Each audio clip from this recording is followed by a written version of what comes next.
What's up, everybody? I'm gonna show you my recovery drink. No carbs, no protein, just a little bit of electrolyte, whole lots of flavor. You grab a lemon, you got your Worcester sauce, you got vegetable juice. I got this, and it's a Carolina Reaper and blueberry hot sauce, salt, and sparkling water. Let's get at it. First, we cut the lemon, put it in the glass.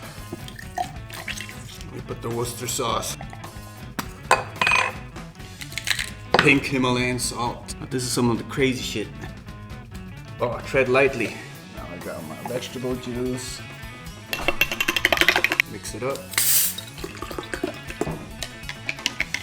And there we have it. Zero protein recovery drink. I call it the Virgin Michelada. Here's to all of you.